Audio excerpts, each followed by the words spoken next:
Hi, Sassy Scrappers. This is Steph. How you doing today? Hey, I am going to talk to you about something someone asked me the other day. See anything different up here? Oh, you're not supposed to see that. Anyway, someone asked me about when you have pocket pages, how you keep them from flipping and flopping all over. And I just wanted to show you. I did get some clear corners in, which is what I use if I use anything. And I'm going to show you a little bit about how those work. I have one here. Hopefully you can see that. Yeah. And you just, pull it out. I do suggest, though, that when you use the pocket, the little corners, that you put a tab on them so that people know that they're there. Here's another one. And we just stick it in there in the little corner. And I've got a couple more over here. Here's one. And this one I have the corner on the top. And then I'm going to put one down here for you so you can see how I do it.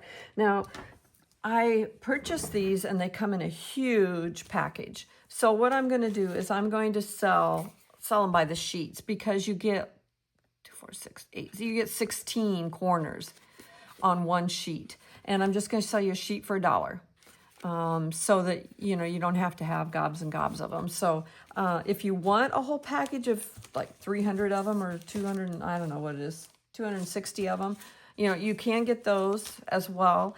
But most of us aren't probably going to need that many. So I'm going to do it that way for you so it's a little bit cheaper.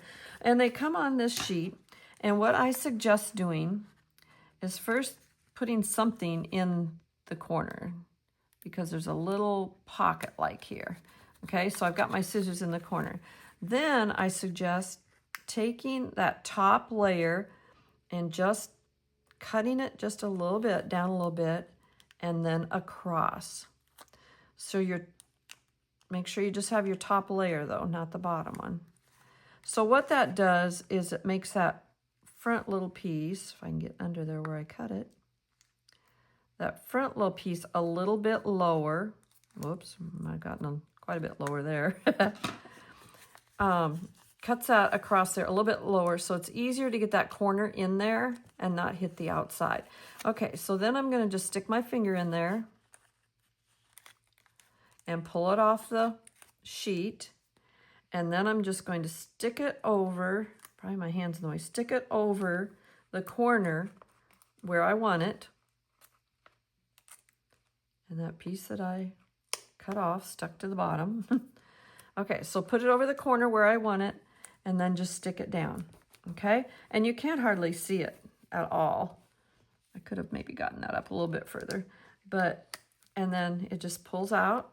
And I do highly recommend putting a tab on where your peekaboo pockets are so that people know that there's something more underneath there. But then you can just lift them up and they pull right out, and then just kind of scoot them back in that little corner. And when you cut that top piece off, it just gives it a little bit easier. You can kind of see where you need to put it back in there. Just gives it a little bit easier way to slip in. So clear corners for all of your peekaboo pockets. And I know there's a lot of you using, there's another one, a lot of you using a lot of peekaboo pockets now. And I'm using more and more of them too. So these are going to be my best friend. How about you? Let me know if you need any. Bye-bye.